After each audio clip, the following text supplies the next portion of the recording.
Não, tava vindo pra cá. Eu tava vindo pra cá Eu tava vindo pra cá e... Eu não tava vindo pra E cá. aí, pessoal, tudo bem? Eu sou o Daniel Sartório e esse é o Tava Vindo Pra Cá podcast. No episódio de hoje eu conversei com um cara que eu admiro muito, é o Marcelo Mansfield. Pra quem não conhece, que eu acho que poucas pessoas realmente não vão conhecer, ele é um cara que trabalha com humor há muito tempo. Ele já fez teatro, ele já fez TV, ele já fez novela, já fez Horror Total, ele fez Terça Insana, que foi algo que bombou muito, e depois ele criou o Clube do Stand-Up. E depois disso ele foi pra TV, e agora ele tá voltando também com o clube, e é muito legal isso. A gente conversou sobre toda a carreira extensa que ele tem, que é muito interessante, vários insights legais. E eu perguntei muitas coisas pra ele também sobre o momento que eu tô muito em dúvida da minha carreira de comediante, que é achar a voz, achar a persona, achar sobre o que eu quero falar. E a gente teve um papo muito legal sobre isso também. E antes de começar o episódio, eu só queria falar que o show que eu tô produzindo junto com o Duncan e com o Fábio Moreno vai ser sábado agora, se você tá ouvindo esse podcast perto da data de lançamento. E vai ser muito legal porque vai ser uma noite onde qualquer um pode fazer stand-up. É só você escrever 3 minutos autorais, ir lá, colocar seu nome no balde, é de graça. Você só precisa mandar um e-mail para bigbangcomedyshow@gmail.com.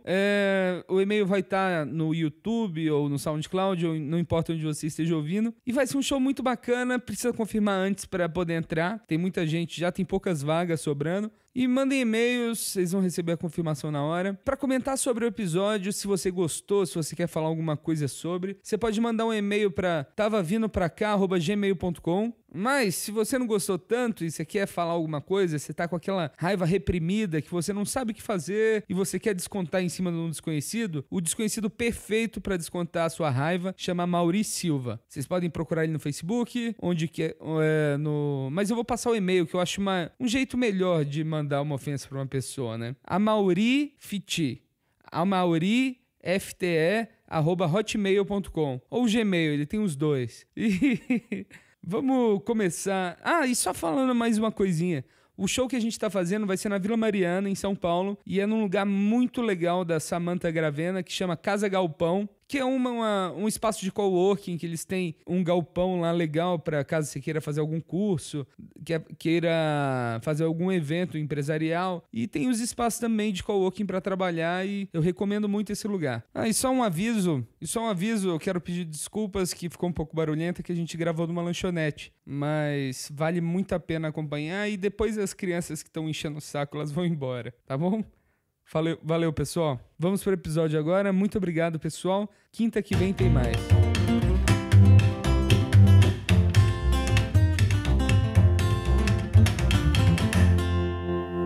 Agora estamos gravando.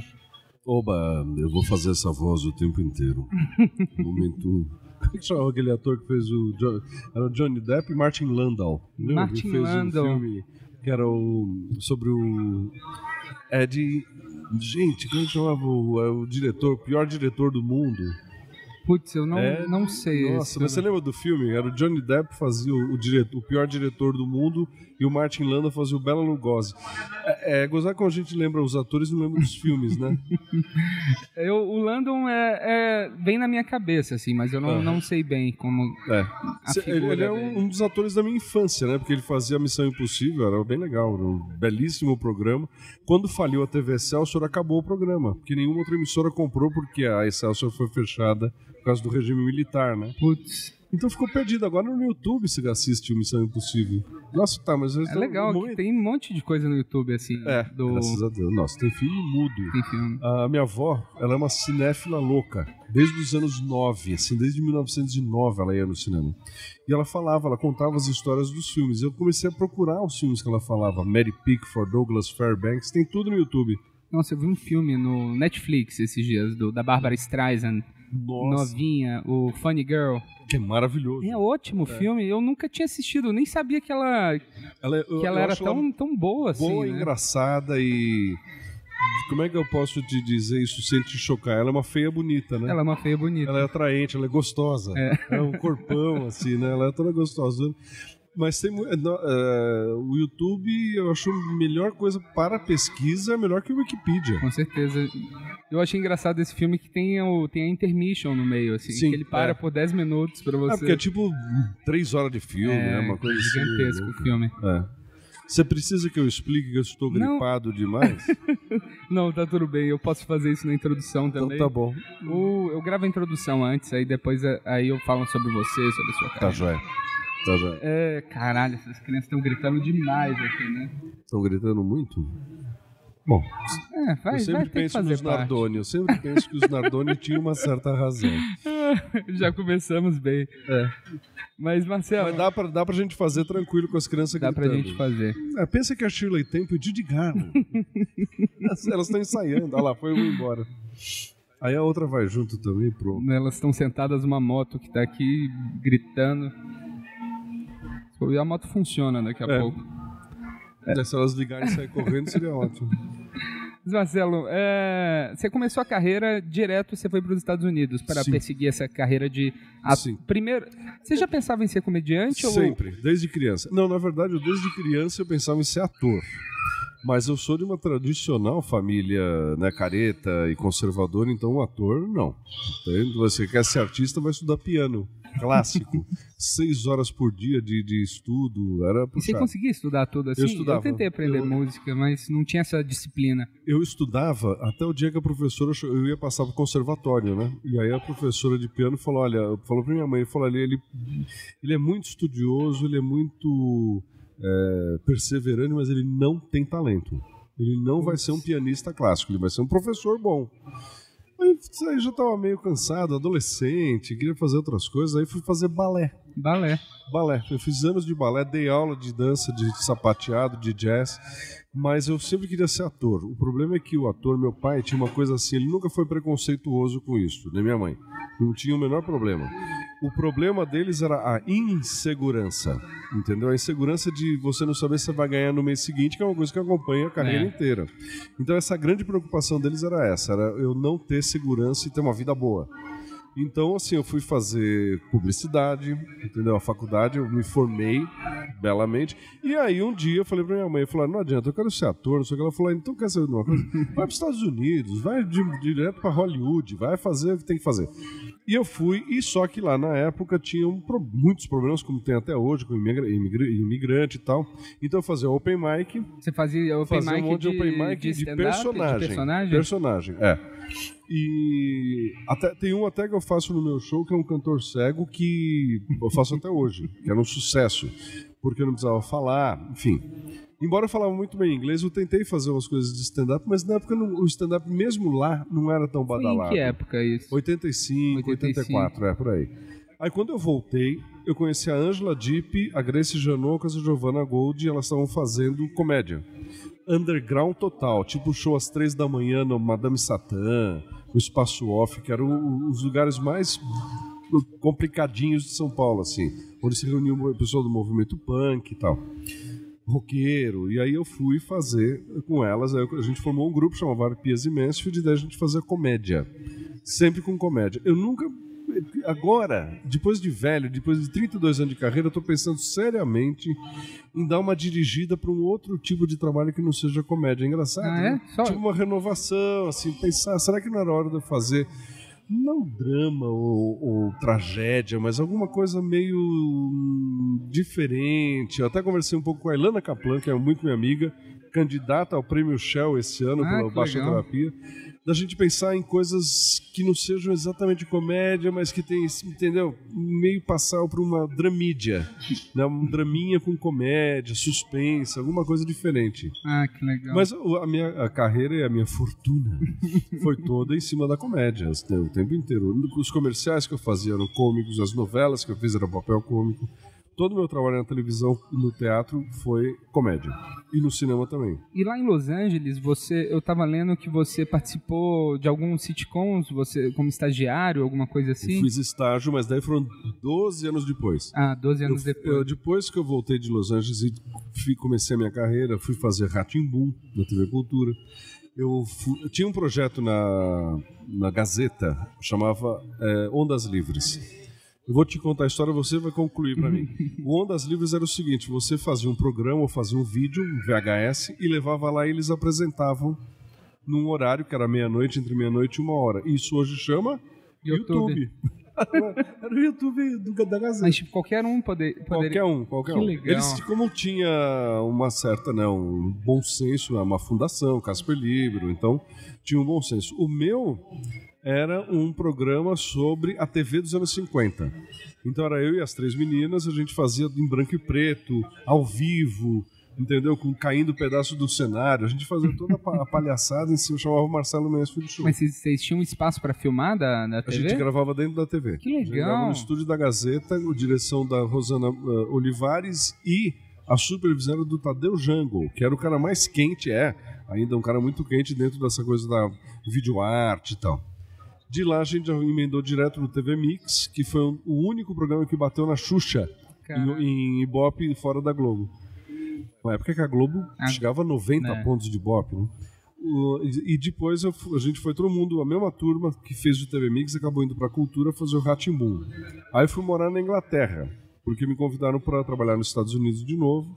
Não deu certo e me mandaram fazer show de carnaval na Inglaterra. Você acredita? Como assim um show de carnaval? Eu apresentava o semestre de cerimônias num show de uma noite de carnaval em Londres. Caramba. Eu acabei ficando lá, tinha 2 amigas morando lá, atrizes, uma atriz e uma cantora. Eu fiquei lá mais uns 8, 9 meses. Deve ser uma cidade interessantíssima para morar também. Interessantíssima para morar. A gente fazia num pub theater, que é um teatrinho debaixo do pub, cabe 30, 40 pessoas. E logo a gente descobriu que não precisava falar inglês, a gente podia falar em português, porque todo mundo conhecia. Era tudo conhecido, tudo brasileiro. E de lá eu comecei a trabalhar em bar, como garçom, só que era garçom cantor. Então eu sou a pessoa que eu acho que eu tenho o maior número de versões de Garota de Ipanema que você conhece. Então a única coisa que eu sabia a letra inteira, Garota de Ipanema... Você cantava em vários idiomas? Não, eu cantava em vários ritmos, samba, bolero, o que desse eu cantava, eu sempre Garota de Ipanema. E voltando, daí minha carreira deslanchou para um outro lado, televisão, mais comerciais e tudo mais, né? Daí eu fui fazendo. E em 94 eu ganhei uma bolsa de estudos para estudar sobre uma atriz chamada Lia Torá, que foi a primeira atriz brasileira a fazer sucesso em Hollywood na década de 20. Ela ganhou um concurso de beleza da Fox e foi levada para Hollywood porque estava começando o cinema sonoro. Eles falaram, o que a gente vai fazer agora? O mundo inteiro não fala inglês. A gente vai fazer com o mercado latino-americano. Então começaram a chamar Lia Torá, a Lupita Tovar, que morreu há pouco tempo, inclusive com 100 e poucos anos. Começaram a chamar atores do mundo, né? Greta Nissen, Greta Garbo, né? Para falar em sueco, versões em sueco dos filmes. Legal. E depois eu voltei para fazer um estágio no The Nanny, que era aquele seriado da Fran Drescher. É uma série ótima, né? É uma série ótima. Eu fui o meu estágio foi na última temporada. E era muito engraçado ver a discussão deles, porque era um elenco que estava junto há 5 temporadas já, eles eram tipo família, assim, eles se davam bem vamos terminar de gravar logo pra gente jantar em tal lugar que é legal. Saía todo mundo. Só que eles estavam decepcionados com a série, porque eles chegaram no final da série, não sei se você lembra, eles casavam. Né? A Nanny casava com o Mr. Sheffield. E eles achavam que isso ia acabar com a série, porque acabava a tensão sexual. Durante 5 temporadas ela queria dar pra ele queria comer ela e não acontecia. Quando eles casam, acabou a tensão toda. Eles acharam uma solução. No dia que eles acharam a solução, eu estava conversando com o Charles Sonesse, que era o Mr. Sheffield, e ele falou pra mim, a gente achou uma solução. Eu vou ser convidado a trabalhar, produzir um filme em Hollywood, e nós vamos todos mudar de Nova York e daí dar um encerramento pra série. Ah, legal. Então foi muito legal ficar vendo aquilo. Eu não podia falar com todo mundo. E você teve acesso a todas as áreas? Eu tive acesso a todas as áreas, mas não a todo mundo. Então, por exemplo, eu falava com o Charles Sonesse, direto, que era o meu chefe de estágio ali. E com o menino que chamava Brighton na série, mas ele chama... Eu não lembro o nome dele. Era um menino, era um adolescente. O adolescente.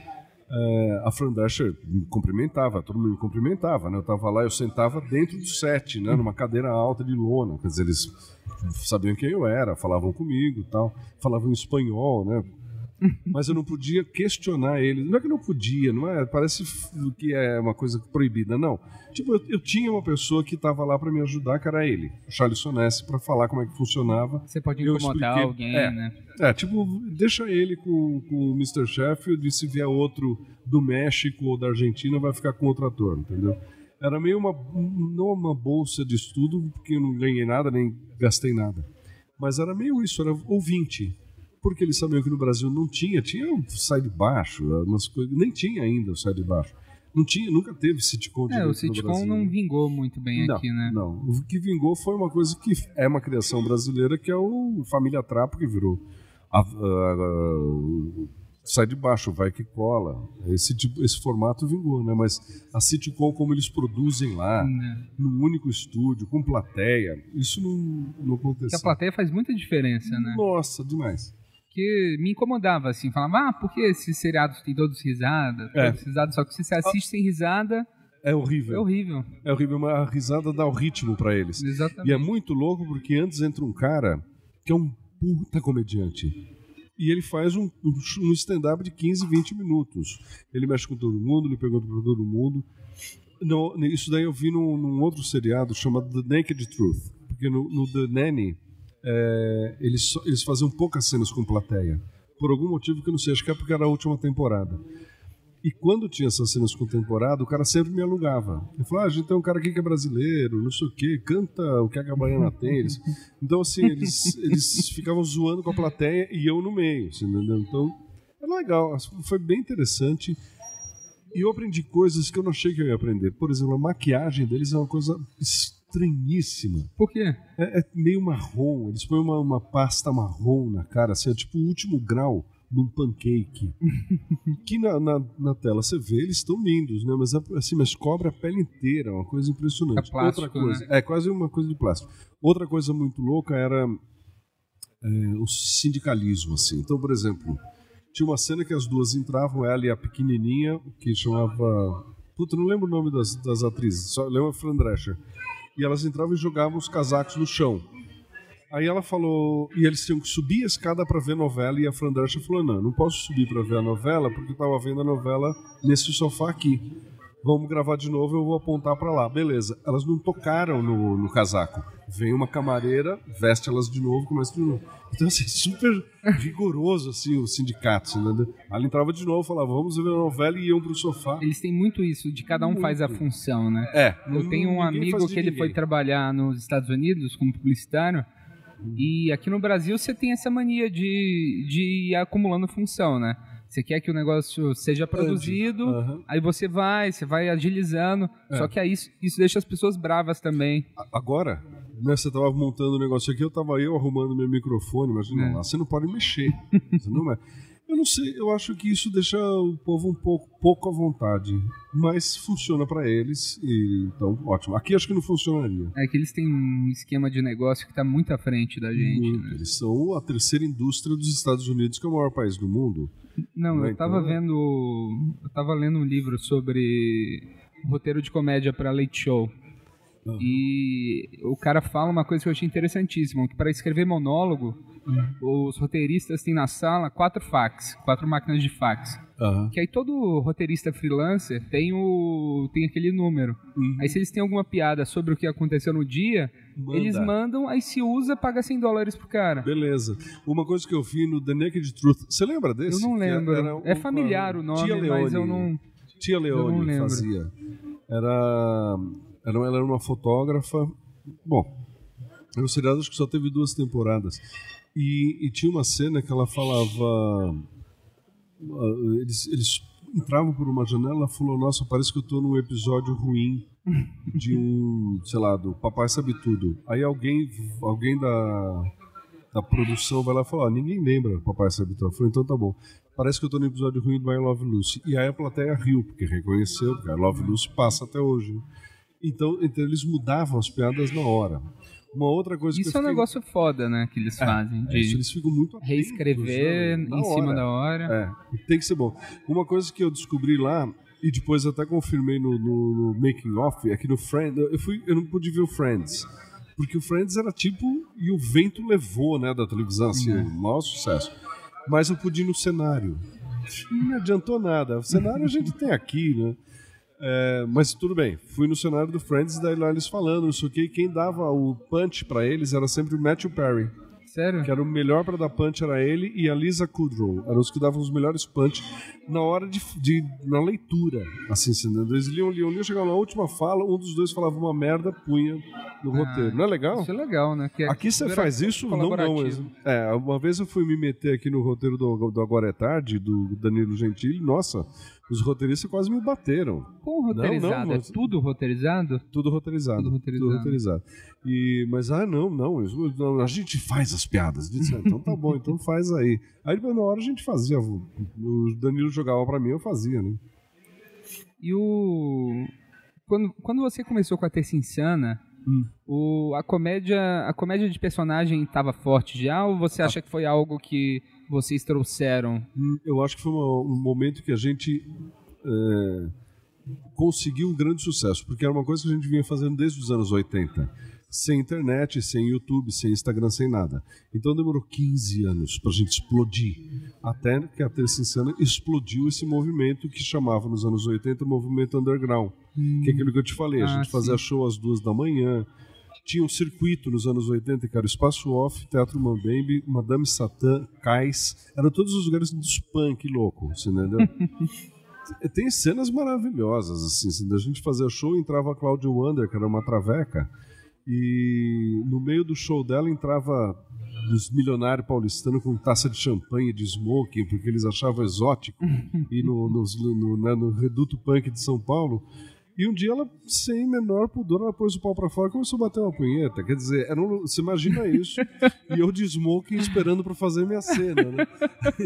Era muito louco, assim, entendeu? Quando começou no ano 2000, agora, a Terça Insana, a gente já tava mais velhinho, a gente já tava mais calminho, não tinha tanta loucurama. Mas, assim, a Terça Insana consagrou uma coisa que a gente vinha fazendo há 15 anos. E daí foi rápido, porque o DVD da Terça Insana viralizou.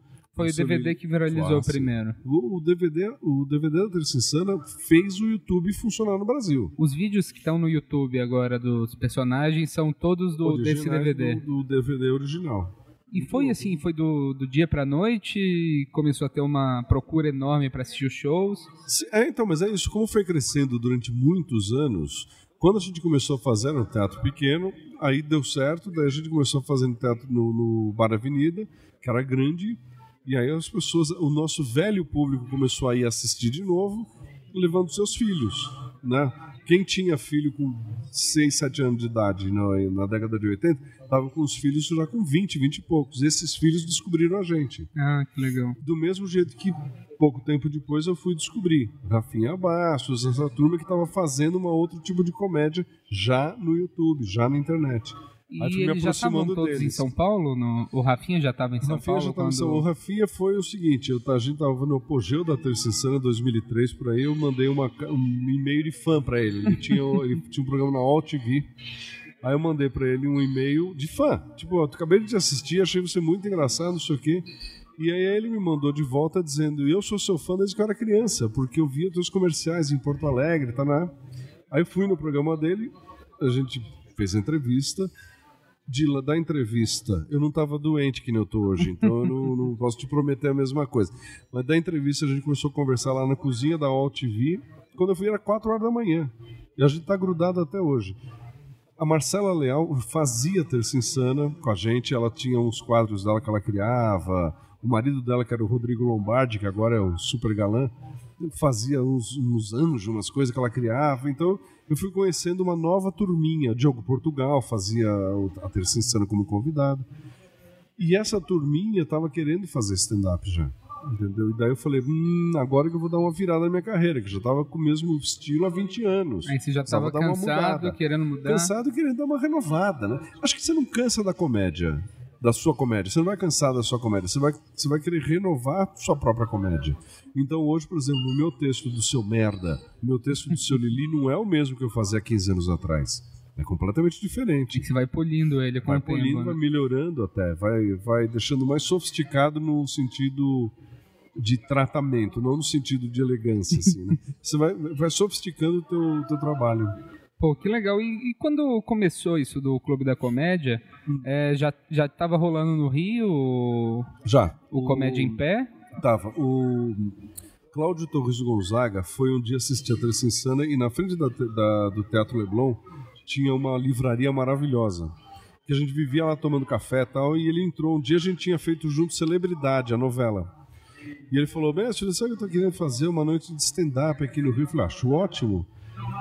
Eu já estava pilhado para fazer pela Marcela Leal e pelo Rafinha. Eu falei, acho ótimo. Ele falou, então eu queria que você fizesse. Vamos fazer uma noite? Vamos.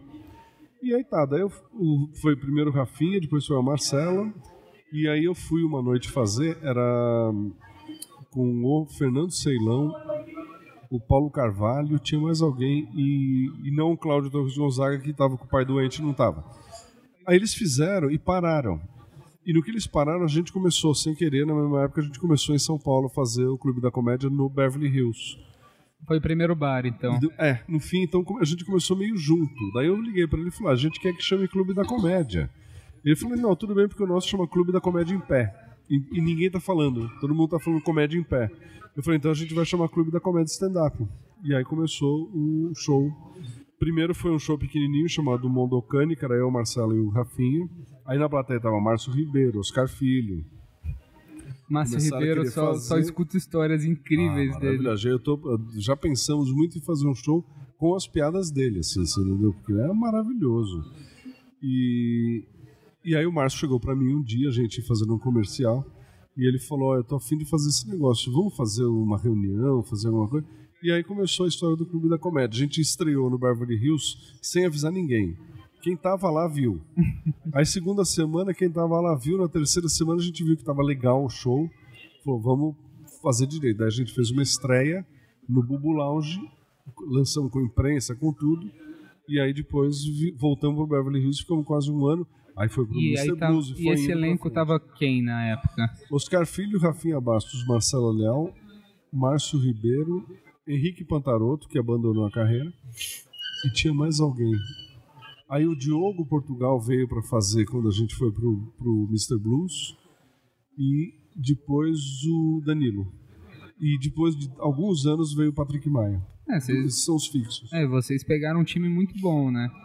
Era todo mundo querendo saber. Todo mundo querendo saber. E uma coisa que eu tenho dúvida, que a gente estava conversando assim antes do... Eu como um comediante estou começando, eu tenho muita dificuldade desse lance da persona, assim. Como me portar no palco. Que tipo, eu fui ver... Eu nunca tinha assistido o Paulo Carvalho ao vivo.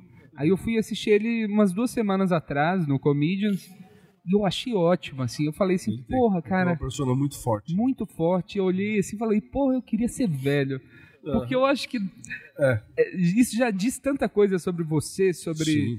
Que eu tenho 28 anos de idade, eu não tenho nada, assim, que eu vejo que diz sobre mim, sabe? Que... Então voltamos a uma coisa que a gente falou agora há pouco. Eu comecei a fazer comédia com 28. Exatamente isso. Conforme vai passando o tempo, você vai sofisticando o seu número. Porque você vai ficando mais velho, vai conhecendo coisa, casa, namora, não sei o quê. Quando eu fiz 60 anos ano passado, eu falei, eu tenho muita coisa para falar com 60 anos. Eu vou começar a falar. E aí virou um novo texto maravilhoso que está fazendo um maior sucesso no meu show. O Paulo Carvalho sempre teve essa persona do cara do velho chato, que é uma maravilha, né? É uma maravilha. Do mesmo jeito que o Fábio Porchat é o gritalhão que fica a gritar os berros, é engraçado ver ele na televisão, que ele é tão calminho, né? E no show dele ele é uns berros o tempo inteiro, rápido, depressa, parece que ele tá cheirado. Cada um tem a sua persona. Vai ser uma coisa que você vai descobrir. Não tem uma fórmula. Que eu me interesso muito por isso. No momento que a pessoa consegue descobrir isso, eu imagino que ela até escrever fique mais fácil, né? Com certeza. Daí porque assim... Você já sabe o seu ponto de vista. O personagem, por exemplo, o seu Lili, que fica puto, ele tem um formato. Então, eu alimentar ele de texto é fácil. Mas ele é blindado. Ele não tem uma gama de emoções. Ele tem uma emoção, ele tá puto da vida. O seu merda tem uma emoção, ele é passivo na vida. Então, assim, no stand-up é a mesma coisa. Só que você é mais multifacetado, vamos dizer assim. Então, achar essa persona é bem complicado, viu? Eu sempre fui pensando pela fórmula. Então, assim, eu falo rápido, aí eu paro, pauso, e aí eu continuo. rápido. Aí eu volto, paro, pauso, entendeu? Eu fui montando um ritmo, mais do que uma persona. E a partir do ritmo eu criei uma persona que é esse Lorde inglês, né, que todo mundo reconhece, chama de professor, porque eu fiquei com esta cara, né, de um senhor respeitável que fala merda. E é muito bom isso, porque isso te dá liberdade também pra qualquer coisa, né? Exatamente, tanto que, por exemplo, eu não acho as minhas piadas engraçadas, nem o público acha. O que eles acham engraçado é o fato de eu achar engraçado. Ah, entendi. Entendeu? Então, assim, as pessoas sabem o que eu tô pensando quando eu tô em cena. E você consegue escrever no palco? De chegar com uma premissa e... Não, eu sou careta, eu sou ator formal. Eu preciso escrever direitinho antes... E eu tô precisando sentar e escrever agora, entendeu? Porque tá acabando meus textos, assim, eu tô começando a me cansar. Então, olha, elas voltaram, as crianças. Que bom que elas gritam, né? Que bom que elas têm essa energia. Elas não precisam de microfone para falar. Toda essa energia. Toda essa energia. Mas, enfim, eu preciso sentar e pensar. Por exemplo, como eu te falei, 60 anos. Eu achei 60 anos muito libertador. Toda essa neura que a gente tem aos 28, aos 30, não tem mais. Tipo, eu não devo satisfação pra ninguém. Entendeu? Ninguém, mas eu não tenho que dar satisfação pra nada nem pra ninguém. Pô, isso já é um começo de texto, não é? O fato de assim, qualquer pessoa mais nova que eu namore ou mais velha que eu namore, tanto faz. Não tem mais esse preconceito, né? Tipo, o cara tá com 40 anos namorando uma menina de 20, ou esse cara de 50 e poucos tá namorando uma velha de 80. Ele querendo dar o golpe do baú na velha. Não tem mais esse preconceito, né? Liberta tudo, assim, é muito legal. Aí, em cima disso, eu tô escrevendo meus novos textos. Eu perguntei para algumas pessoas assim sobre assuntos que eu podia te perguntar. Sim. E eu conversei com a Zócoli.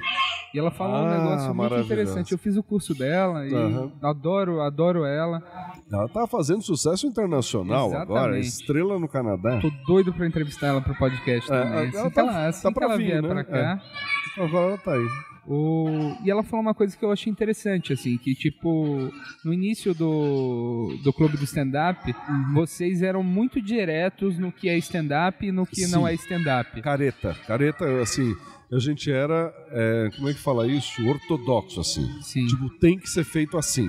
Porque vocês estavam tentando firmar um estilo no Brasil, sim, né? Exatamente. Você falou com o Cláudio Torres Gonzaga? Não falei com ele. O Cláudio Torres Gonzaga tinha 11 mandamentos, assim.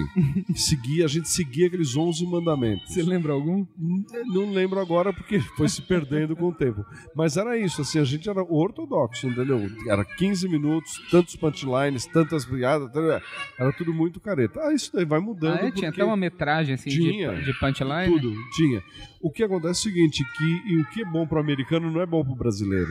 E o público brasileiro não estava acostumado, a gente teve que educar. Então a gente educou, e a partir dessa educação de que é o stand-up, agora a gente ficou livre para soltar e fazer mais de um jeito mais brasileiro de ser, mais latino-americano, mais suave, né? E a única coisa que eu acho é que agora tá caindo muito no óbvio, assim, é muito palavrão.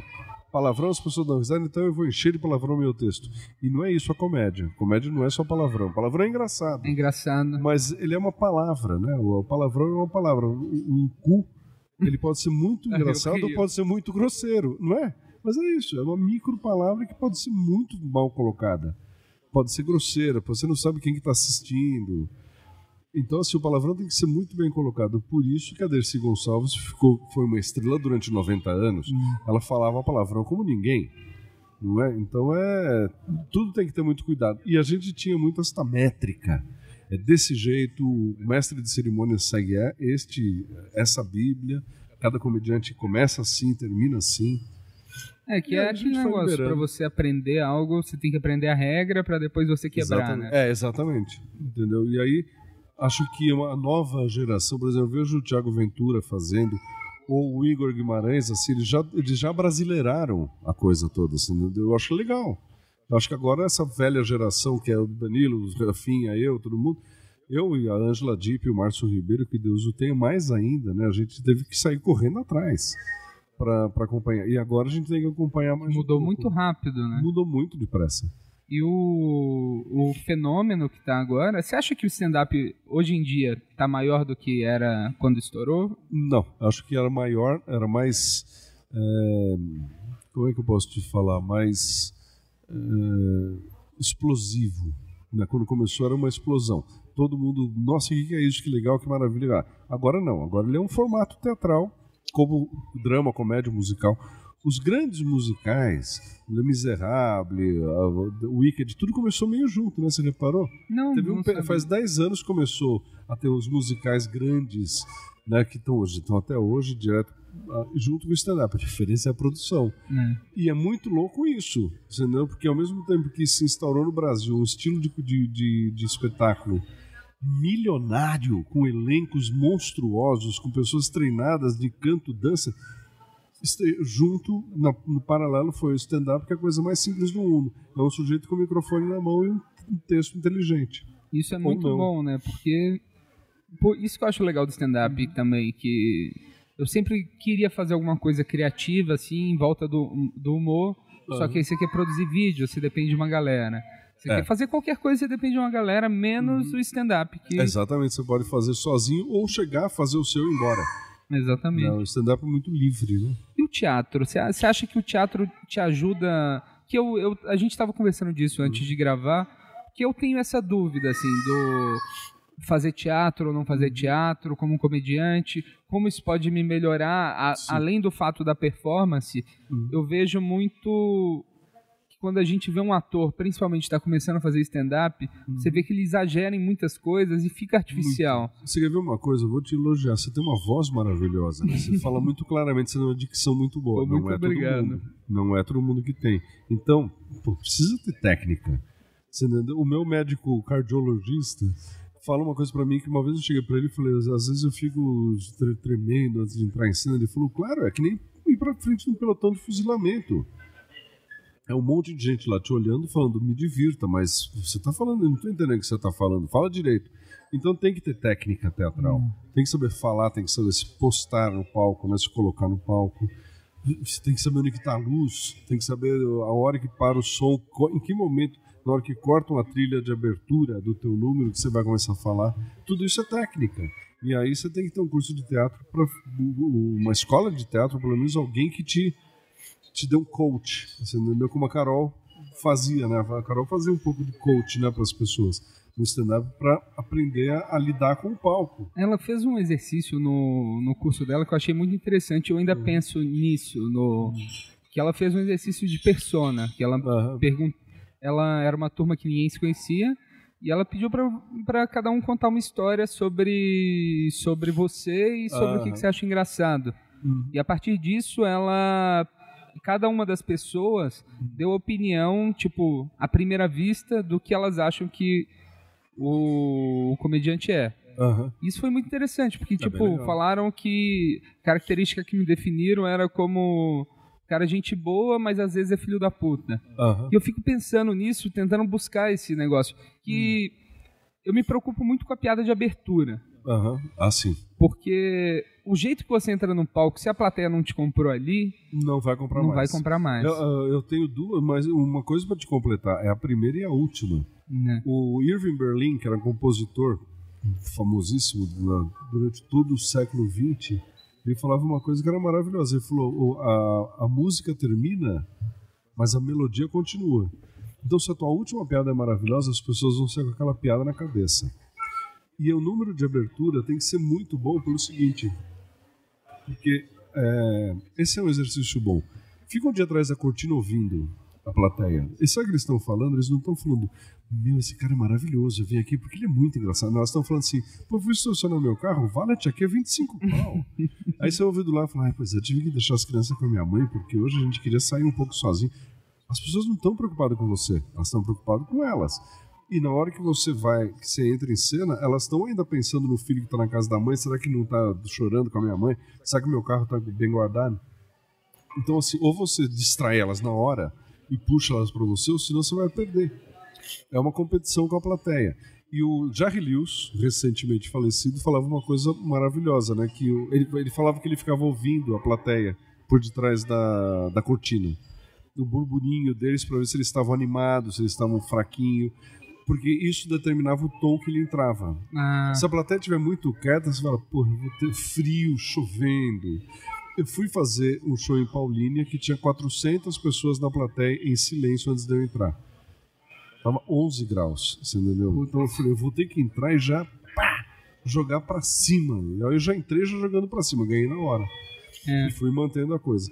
Mas o do J.R. Lewis que eu ia te falar era uma outra coisa que ele falava, eu não vou lembrar, depois eu lembro, daqui a pouco eu lembro.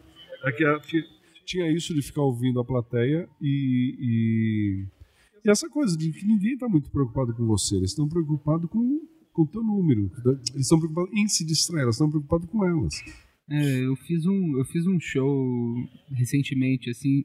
Na segunda eu fiz um show ótimo, aí na terça eu fui fazer um show que o Maurício Meirelles estava, e foi uma galera pra ver ele. E foi, tipo, horrível. Eu fiz um show incrível na segunda, na terça, minha primeira piada, eu já entrei meio nervoso, e primeira vez que eu fazia no lugar, e foi horrível. Entendi. E eu acho engraçado que a comédia, ela te ensina muito sobre o ego, né? Opa, demais. Porque o momento que você tá achando que você é foda, não é mesmo. Você toma uma porrada maior ainda.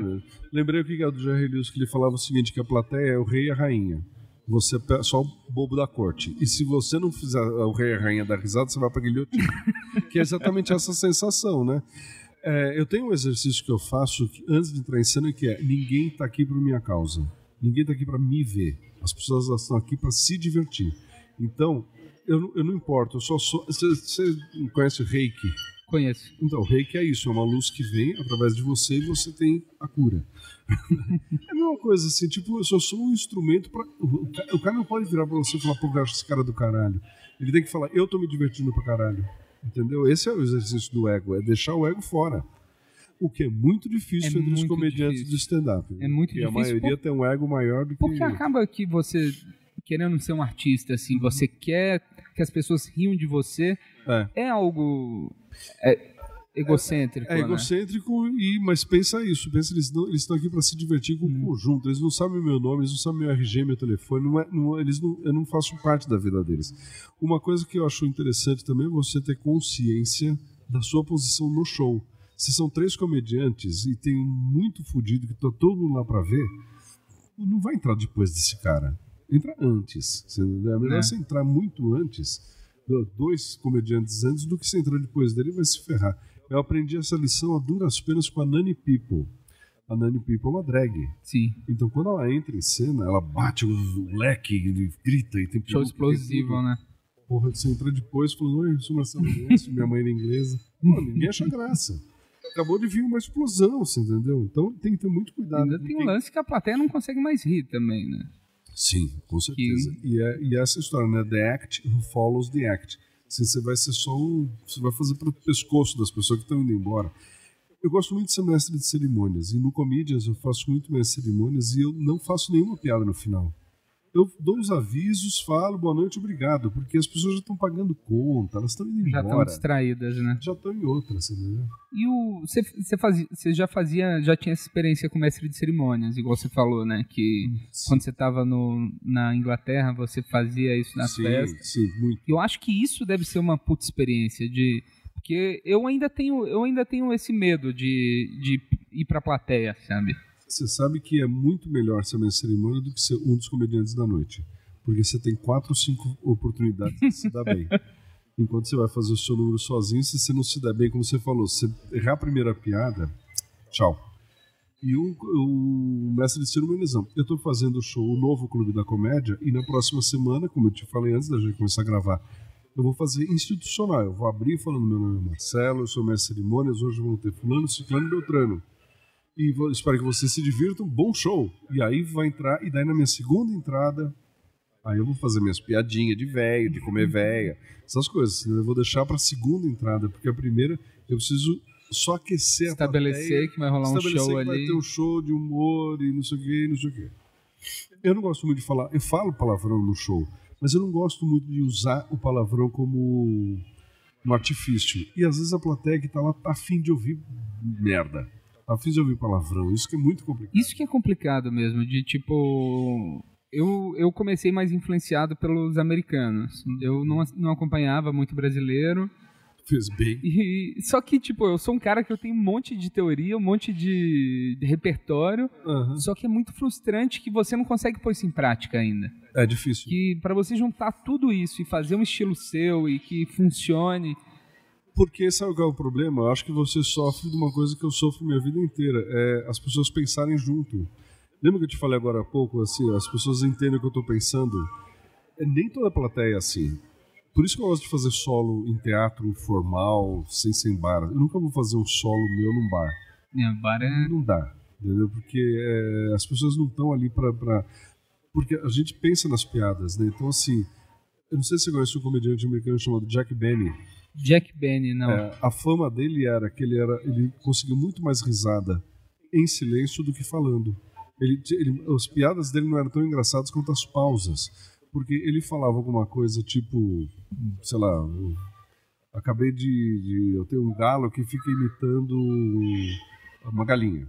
Bobagem qualquer. E o sidekick dele falava uma merda, que era engraçado, era o punchline, estava sempre no escada dele, e aí a câmera voltava para ele e ele estava olhando pro cara sem falar uma palavra. O que a plateia?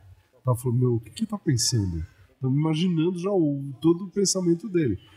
E isso que é uma coisa que eu sinto muito no Brasil, é o fato das pessoas não entenderem mais duplo sentido. Entendeu? A gente tinha um baita comediante, o Zé Trindade. O Zé Trindade fazia coisas maravilhosas, assim, tipo, ele com uma puta gostosa numa piscina do Copacabana Palace, vinha a mulher dele uma jararaca. Você chegou a assistir o filme do Zé Trindade? Assiste já. E aí o que ele fazia? Ele pegava e mergulhava na piscina, entendeu? Com a gostosa do lado, não sei o quê, e ficava atrás da gostosa. Quando ele via que a mulher ia embora, ele falava, ele estava embaixo das pernas da mulher, né? Ele falava, eu não me abaixo. A plateia já entendia que ele estava lambendo ela por baixo, estava passando a mão nela, assim, entendeu? Então tinha esse duplo sentido que no Brasil não tem mais. Ele era um cara brilhante para fazer isso, até por culpa da Dercy. Agora vamos falar mal da Dercy. A Dercy era tão explícita que as pessoas não precisavam pensar no que a Dercy estava falando. Ela falava, vai tomar no cu, ela tomar no cu. Você entendeu? Ele não, ele falava coisas mais sutis que você tinha que ficar imaginando. Ele falava, sempre pergunta da Maria. Sabe umas coisas assim que você fala, o que ele tá falando, bicho? Porque a explicação era, qualquer lugar que você for, tem uma Maria. Não é? Então, sempre pergunta da Maria, que você entra em qualquer lugar, você fura qualquer fila. É ótimo. Se você perguntar da Maria. Esse era um cara genial. Entendeu? O Pagano Sobrinho era um outro comediante também da minha infância. Esse morreu quando eu era criança ainda. Ele tinha uma coisa assim, ele tinha uma coisa gay, fortíssima, você não percebia. Mas ele falava, meus amigos, o Dulce, o Lourdes, porra, era tudo nome de mulher virada pra homem. Bate numa bichona. Então, essa sutileza que eu acho que o Brasil perdeu. Acho que as pessoas não pensam mais no duplo sentido de cada frase. Tá numa onda que o realismo tá muito na moda, né? Muito. Que eu tava pensando assim, tipo, põe de filme hollywoodiano. A comédia nos anos 90.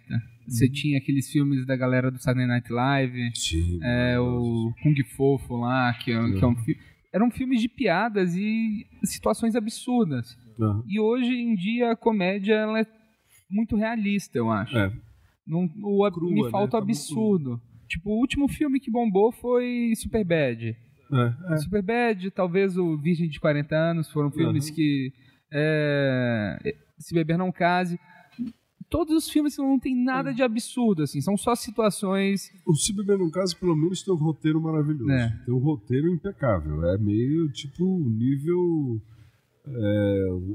De Volta pro Futuro 2, que pra mim é o melhor roteiro que já existiu. Mas tá ruim, tá muito claro, tudo, tá muito fácil. Ninguém tá parando pra pensar. Acho que não tá dando tempo das pessoas pensarem no humor, entendeu?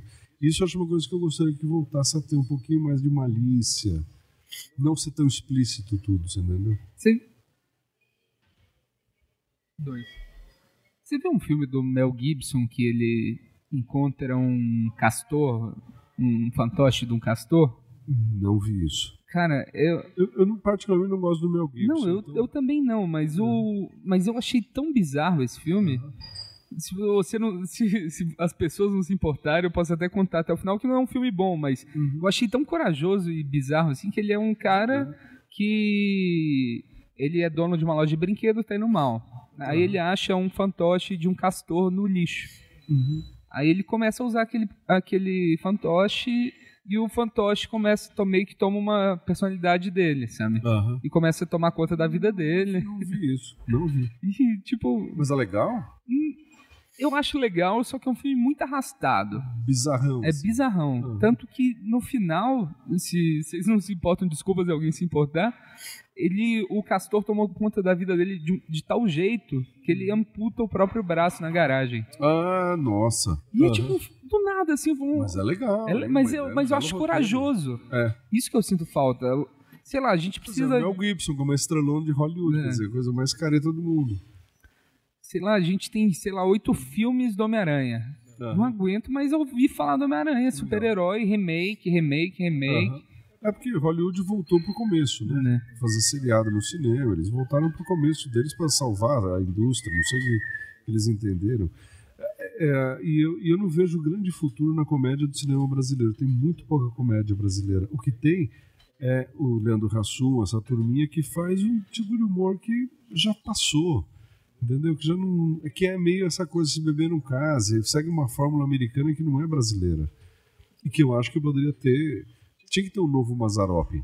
Entendeu? Aliás, agora tem um filme que chama Malas Artes, que é maravilhoso. Eu vi o trailer, parece ser muito legal. Entendeu? Porque é uma coisa brasileira, uma coisa que a gente tá perdendo essa identidade. É bom voltar a ter essa identidade.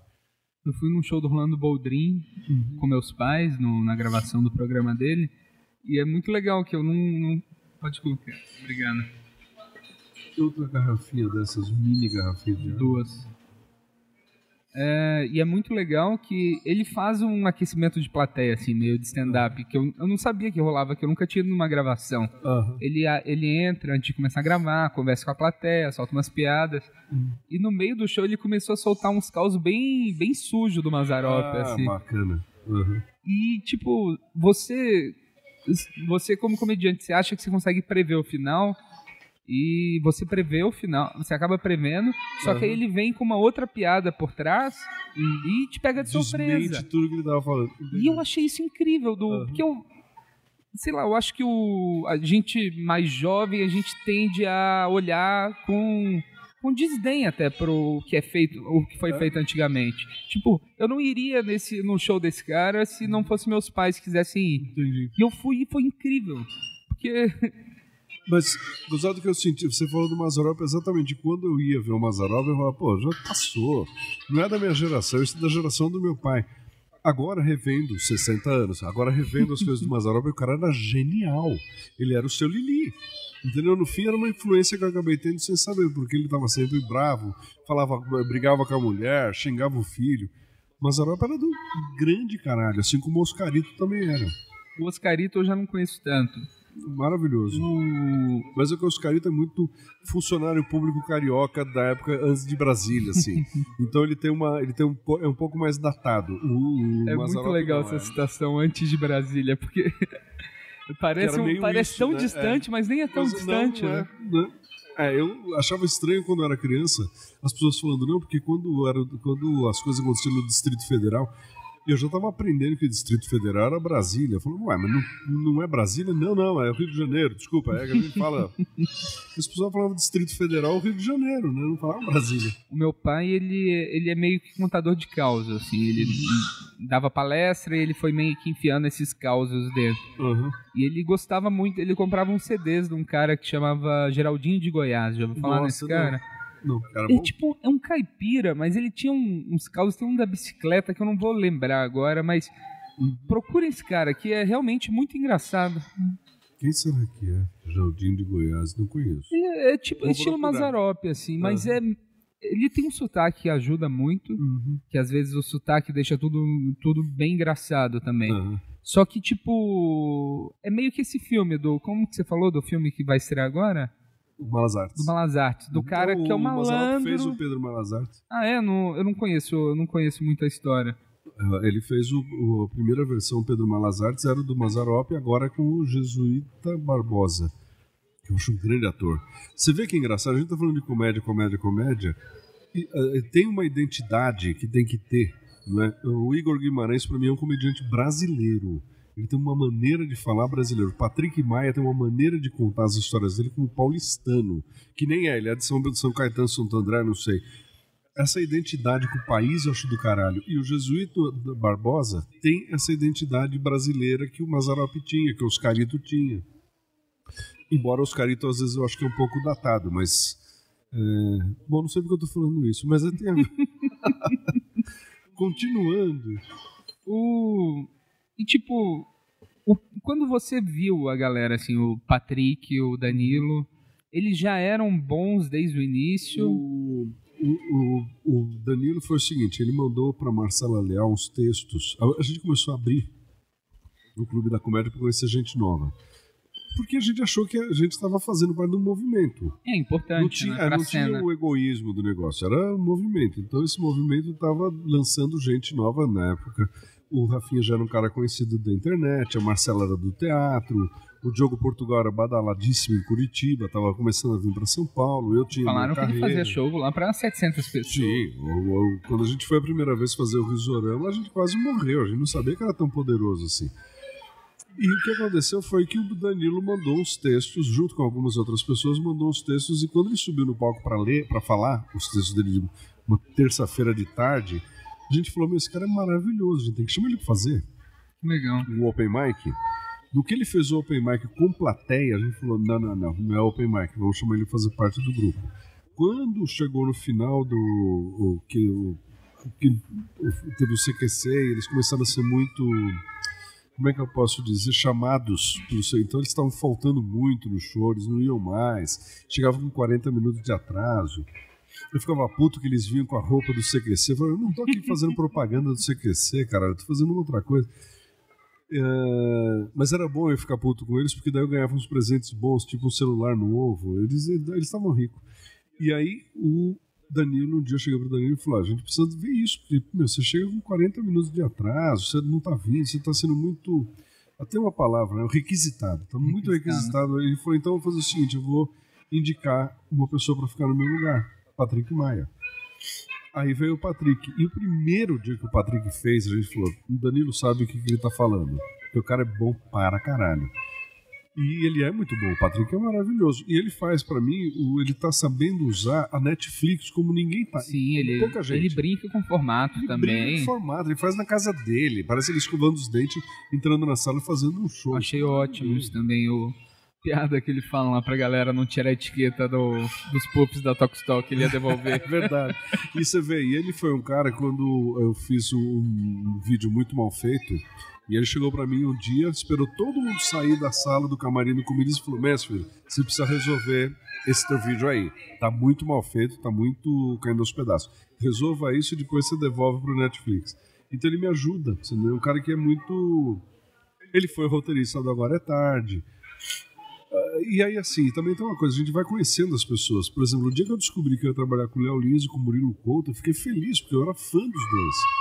O Murilo veio para o stand-up porque o Rafinha fez um concurso nacional para escolher um novo comediante e ele ganhou.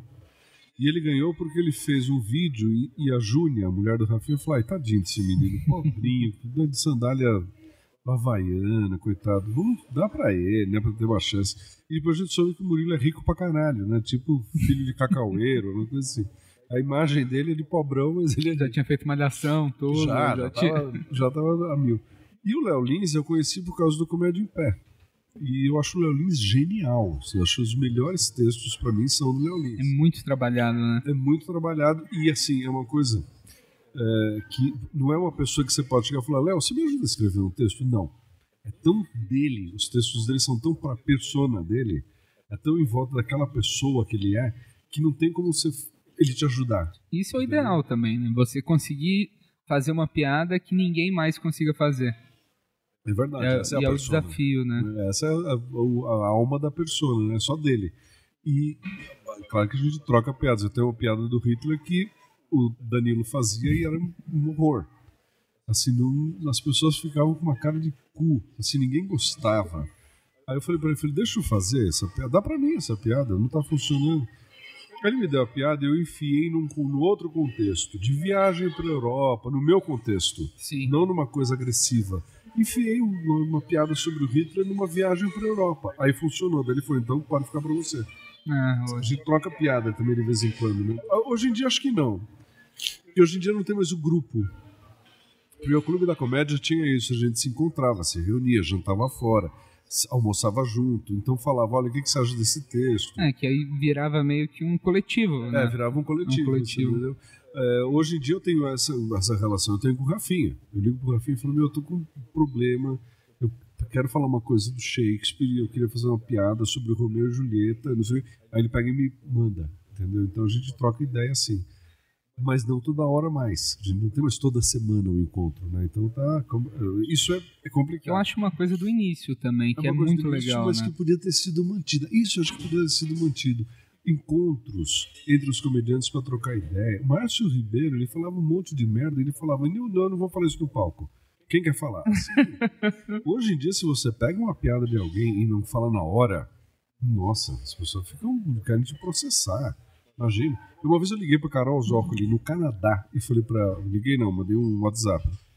Falei, me fala uma coisa, posso usar esta piada tal, porque eu vou fazer um evento corporativo que aquela tua piada funciona. Ela falou, pode usar, mas é um evento corporativo. Eu falei, sim, não vai pra rua. Eu falei, então pode usar. E na hora eu falei, como diria a Carol Zócoli, e usei a piada dela. Legal. Então também tem que ter um pouco de ética. Eu falo pra caralho. Tem uma geração nova que começou junto comigo, assim, e é bastante gente. A novíssima Geração. E uma parte deles, eles têm esse negócio de passar texto, de trabalhar. Só que é um negócio que eu tenho um pouco de dificuldade, é meio que divide, assim, na metade. Tem uns que gostam, que vão lá e estão sempre passando texto e pegando alteração, e tem o outro lado que é um lado mais purista, que tipo, fala assim, não, esse texto tem que ser 100% sobre mim e feito por mim.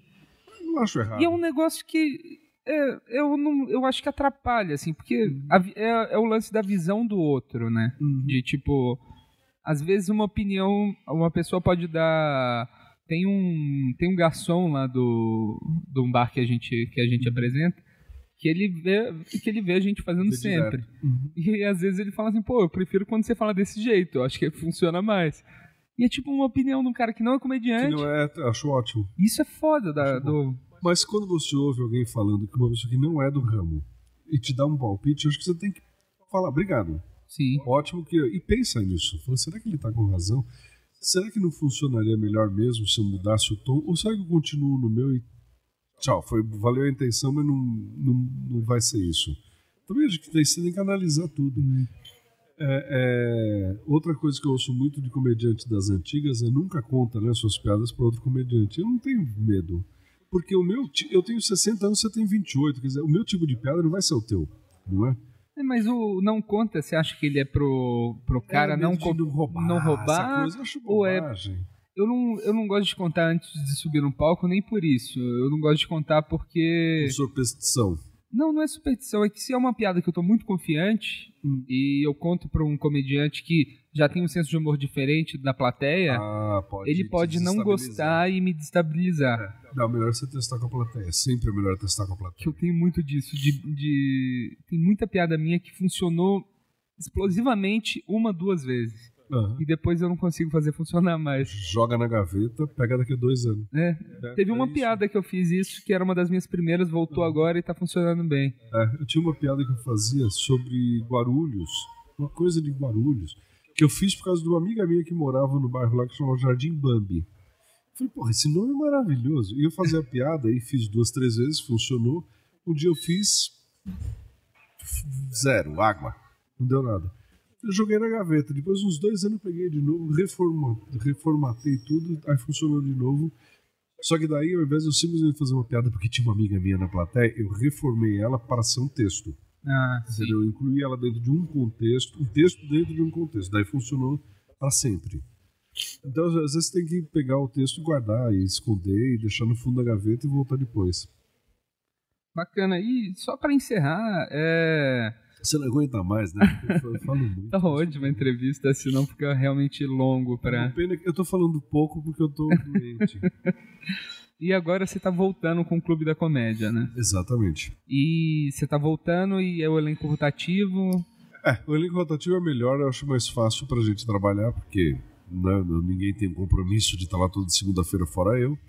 E na verdade foi um convite que veio do Burlesque, Burlesque Paris 6, que é na Rua Augusta, do lado do Procopio Ferreira, onde terminou o primeiro Clube da Comédia. E a gente está começando ainda, está na segunda ou terceira semana, então acho que ainda pode pegar.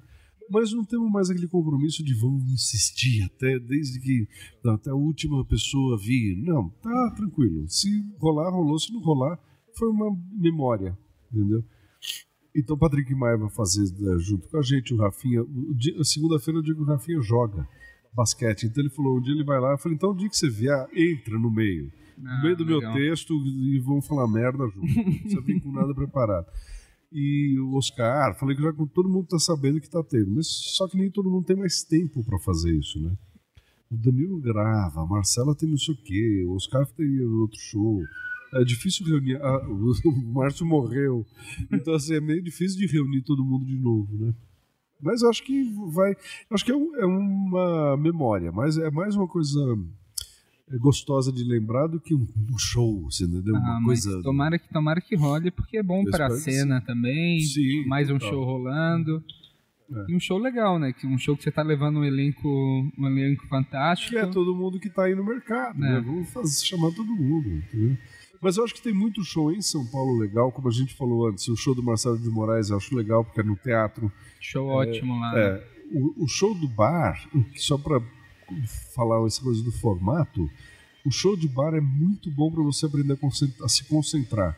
Porque é tanto barulho, é tanta coisa acontecendo, que nem hoje aqui, criança entrando, gritando, não sei o quê, que é complicado. Eu fiz uma vez um show em, acho que foi Belo Horizonte ou Goiânia, não lembro qual das duas cidades, e que eu tinha convidados no palco, comediantes de Belo Horizonte. Eles saíram extasiados. E aí a gente foi pro bar deles, fazer o show deles. Eram 3 comediantes e eu. Fizemos primeiro no palco, depois fomos fazer no bar. E no bar ninguém prestava a menor atenção. As pessoas estavam numa barulheira que a gente chamou um chopp.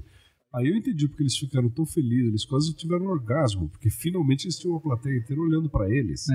E no bar não, no bar é um exercício de concentração maravilhoso.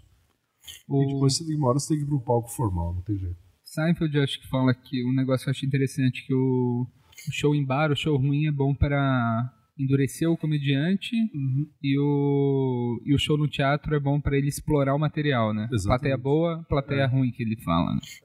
E é muito disso, de explorar e poder ver até onde a piada pode ir, que isso dá atenção e foda. Dá atenção. Agora eu vou te falar uma coisa, eu não acho que tem plateia ruim, não. Eu acho que tem comediante que tá bem num dia e tá mal no outro, porque a partir do momento que a pessoa sai de casa, senta num lugar, paga um cover artístico, paga uma entrada, ela não tá lá pra sofrer. Ela tá lá pra se divertir. Então eu ouço muito essa frase, né? Tipo, hoje a plateia não tava boa. Não, querido, você não tava bem. Ou aquilo que você falou no começo, errou na entrada, já engatou a marcha errada. Entendeu? E isso é só com a prática. É a prática que faz com que você tenha um ritmo que quando você entra, você já ganha a plateia inteira. Eu fazia muito isso quando eu era convidado, faço muito, não vai roubar essa piada. Digamos que eu entre num show que acabou de sair Jogo Portugal, Rafinha Bastos, eu entro e falo, vocês estão gostando do show? Não. Eu falo, bom, então vou estragar isso. Então as pessoas já sabem que eu não vou superar eles, que meu humor é diferente, que é mais calmo, que é outra geração. Mas eu já deixo o público preparado. Assim, tipo, mas é muito legal isso de saber já preparar a plateia para ouvir algo diferente. Né? Que às vezes você tenta copiar a energia do cara que acabou de sair. Fica patético, não tem nada a ver. Assim como também eu não gosto quando eu estou mestre de cerimônias e eu acabei de fazer um texto de abertura todo bem montado, todo bem preparado, e entra o comediante, isso já me aconteceu há pouco tempo, eu falei pro cara, não faça isso. Ele entra e desmente o que eu acabei de falar. Putz, aí tira a credibilidade, né? Tira total credibilidade. Eu falei, eu fiz um texto de 15 minutos, maravilhoso, escrevi pra esta noite. Você vai lá e desmente, fala que nada que eu falei existe, que era verdade, que eu não sou assim, que eu não tenho isso, que não... Você acabou comigo. Que era uma bobagem, na verdade. Eu falando que fazer reforma é uma complicação, né? Ainda mais em Paris. Então, assim, é uma bobagem, né? Uma coisa arrogante. O cara falou, imagina, não tem nem onde cair morto. Pô, as pessoas estavam acreditando que o meu estilo, que eu tenho um apartamento em Paris que eu tava reformando, não desmente. Você acaba detonando o texto do outro. Aí perde na segunda entrada, já fica mais difícil. Já as pessoas falam, ih, lá veio outro que mente. Né? Eu conto bastante mentira e algumas são bem absurdas. Aí quando eu passo pra verdade, eu tenho essa dificuldade. A plateia não acredita mais em mim. Agora, você sabe que eu tava vendo uma coisa? Não sei se a gente tem mais tempo ainda pra falar. Eu tava vendo alguns... porque agora não tem mais televisão. Agora você não tem Netflix, né? Quando você vai conversar com alguém, você fala, viu algum filme? Não sei, tem no Netflix? Não pergunta mais se passou na Globo. Mas enfim, eu tava vendo que tem uma tendência no stand-up americano que é show, piada, daí chega no final tem uma sofrência. Eu tive um câncer e aí eu tive que curar. Eu perdi minha ex-esposa numa noite, num acidente de carro. Eles terminam agora com uma coisa sofrida que eu não sei se eu gosto. Eu acho que a plateia afunda. Ao mesmo tempo que ela fica solidária. Eu já vi bons exemplos e maus exemplos disso, eu acho. Sarah Silverman. Eu vi ela falando, e aí ela mostra um vídeo, ela chapada de anestesia. Não sei se eu gosto. Talvez eu tenha que acostumar. Não sei. O da Tig, você viu? A Tig Notaro. Ela teve um câncer, né? Esse eu achei um bom exemplo. Mas ela já abre o show falando, oi, eu tenho câncer, né? E o documentário que tem dela na Netflix é muito legal, que fala disso. O documentário é uma maravilha. É uma maravilha. Ela é boa. Ela é boa. Ela é muito boa. Mas acho que... Eu não sei se é uma tendência ou se são casos... Eu lembro que tinha uma grande atriz do passado, Elaine Stewart. Fez muita coisa e antes dela morrer, no final da carreira dela, ela fez um espetáculo chamado Elaine Stewart Alive em algum lugar. E ela contava a história da vida dela e tinha muita coisa engraçada. Tipo, ela queria namorar o Rock Hudson e depois ela descobriu que ele era viado, aquelas coisas. E aí no final do show ela contava a desgraça da vida dela, que foi que ela era alcoólatra, que ela descobriu que ela era diabética, ela sofreu muito, ela teve que parar no hospital. Aí você fala, pô, será que é interessante? Mas era um contexto de que não era um stand-up, era um monólogo de 1h30. Então cabia. Se pegar uma Sarah Silverman, 45 minutos dela, pega 45 minutos falando de uma operação que talvez ela pudesse morrer, não sei. Acho que pode ser caretice minha também. Não, eu entendo o que você fala. Pode ser um formato novo, eu não sei. Vamos testar um dia falando uma desgraça. Pô, boa, muito obrigado por vir aqui no podcast. Eu tô gripado desse jeito, vai ter que me pagar uma grana, viu? Porque não tá fácil. As crianças foram até embora. Elas não gostaram da entrevista. Elas pegaram a sua gripe. Ótimo, assim ficam de cama, não enche o saco. Eu já não tive filho pra não ter esse trabalho. Eu não sou muito fã também. Você é pai, não? Não. Não, nem que isso é pra quê? Queria ser pai até ter sobrinho. Eu vi que eu não gosto muito de criança. Não, olha, eu já falei pro meu irmão, eu falei, olha, você é meu herói. 2 filhas, é complicado. Mas eu não quis nem casar, eu sou contra casamento no geral. Então não quero nem saber. Obrigado você ter me convidado. Pô, uma honra. Pra gente conversar. Uma honra, muito obrigado, viu? Obrigado. Quer deixar algum contato? O show de segunda? Eu quero deixar o contato, Flávia Fusco, né? flávia@flaviafusco.com.br. E o show de segunda no Burlesque Paris 6, na Rua Augusta, do lado do Teatro Procopio Ferreira, segunda às 9 da noite. Muito bom. Muito obrigado, viu? E obrigado, Flávia, também, por agilizar isso pra gente. Valeu. Então, tava vindo pra cá. Eu tava vindo pra cá e... Eu não tava vindo pra cá.